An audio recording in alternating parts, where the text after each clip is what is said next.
Morning my dear student, class first year chapter 6 exercise हम कर रहे हैं 6.8 क्वेश्चन नंबर इसका 2। जैसा कि अभी हमने क्वेश्चन नंबर 1 किया था, ये भी same to same question number 2 भी 1 की तरह है। इसमें भी हमें क्या करना है, find the nth term of arithmetic geometric progression. हमने अरिथमेटिक ज्योमेट्रिक प्रोग्रेशन की nth टर्म फाइंड करनी है, जबकि अरिथमेटिक पार्ट भी हमें गिवन है और ज्योमेट्रिक पार्ट भी हमें गिवन है। तो लिखेंगे हम डियर स्टूडेंट्स अरिथमेटिक पार्ट और ज्योमेट्रिक पार्ट। अब देखें अरिथमेटिक पार्ट हमारे पास क्या है।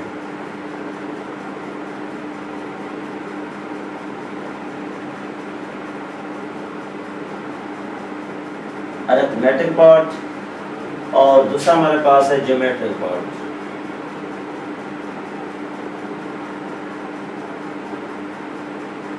अरिथमेटिक पार्ट और geometric part.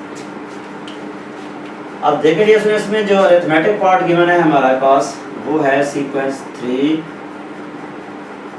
7, 11 up to so on। किसमें है ये AP में। हम ले सकते हैं हेयर A1 3 है, A1 हमारे पास 3 है, इसका कॉमन डिफरेंस लेंगे 7 - 3, ये भी इसमें कितना आ जाएगा 4 आ जाएगा। और n = n है, n = n। फार्मूला इसका अप्लाई करेंगे।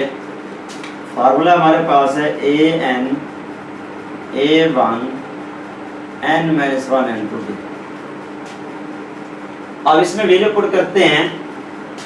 an वैसे n है, ये वैसे आ जाएगा। A1 हमारे पास 3 है, n वैसे आ जाएगा, और d हमारे पास कितना है 4 है। तो ले सकते हैं स्टूडेंट्स an = 3 + 4 को n से मल्टीप्लाई करेंगे 4n, 4 को 1 से मल्टीप्लाई करेंगे -4। an हमारे पास कितना आ जाएगा, an आ जाएगा 4n - 1। तो ये डियर हमारे पास किसकी वैल्यू आ गई है, an की वैल्यू आ गई। अब an की वैल्यू कितना आई है, an की वैल्यू हमारे पास आ गई है 4n - 1। अब सेकंड पे हम आते हैं दूसरी ज्योमेट्रिक प्रोग्रेशन वाले हिस्से पे। अब ज्योमेट्रिक पार्ट हमारे पास क्या है, ज्योमेट्रिक पार्ट हमारे पास है sequence 2, 6, 18 up to so on।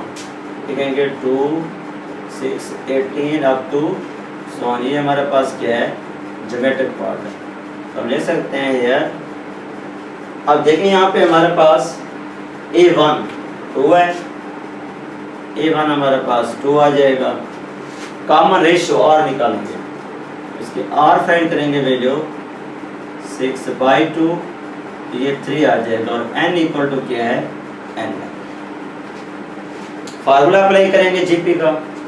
हमारे पास क्या है, अब यहाँ पे हम ऐसा करते हैं क्योंकि वहाँ हमने an दिया हुआ है, A1 रखा हुआ है, तो इसको B कह देते हैं, इसको B का नेम दे देते हैं। जब इसको B का नेम देंगे B1, फिर फार्मूले में भी हम चेंज करेंगे, an की बजाय उसको लिखेंगे Bn = B1 R की पावर n -। ये डियर हमारे पास क्या आ जाएगा, इसका फार्मूला आ जाएगा, जो कि हमारे पास क्या आ गया है, Bn = B1 R की पावर n -1। अब आप लिख सकते हैं इसको, इसमें वैल्यूज पुट करते हैं। Bn वैसे आ जाएगा = B1 कितना है 2 है, और R हमारे पास कितना है 3 है, इसकी पावर n - 1। ये हमारे पास आएगा। ये टर्म वैसे की वैसे आ जाएगी 2n2 3 की पावर n -। ये हमारे पास आ जाएगा। अब अप्लाई करेंगे जो हमने फाइंड करनी है nth टर्म। अब nth टर्म हमने फाइंड करनी है, तो हम लिखेंगे nth term of AGP nth term of AGP क्या बनेगा हमारे पास, an और bn। ये हमारे पास हो जाएगा। अब इसकी वैल्यू पुट करते हैं। an 4n - 1, इसकी वैल्यू लिखेंगे 4n - 1। बी एन की वैल्यू हमने निकाली हुई है 2 3 की पावर n माइनस। अब इसको लिख सकते हैं, 2 को बेशक पहले ले हैं, 2 into 4n माइनस 1 और 3 की पावर n माइनस। तो ये जैसे हमारे पास क्या आ गया है 5-7। उम्मीद है डियर स्टूडेंट्स ये क्वेश्चन आपको समझ आ गया होगा कि हमने बिल्कुल same to same question number 1 की तरह किया है। तो ये हमारे पास क्या था, क्वेश्चन नंबर 2 था। जैसे हमने क्वेश्चन नंबर 1 किया था, same to same question number 2 था। और 2 की स्टेटमेंट हमारे पास थी find n term of AGP. Arithmetic part हमने फाइंड कर ली थी एजीपी टर्म, जबकि अरिथमेटिक पार्ट की सीक्वेंस हमें गिवन है, उसका डेटा लिया है, फार्मूला पुट किया है, उसकी वैल्यू हमने निकाल ली है। उसके बाद ज्योमेट्रिक प्रोग्रेशन की जो हमारे पास है सीक्वेंस वो भी गिवन है, उसका डेटा लिया है, फार्मूला अप्लाई किया, उसकी वैल्यू निकाल ली है। अब हम फाइंड कर रहे हैं find arithmetic geometric progression nth term of geometric progression.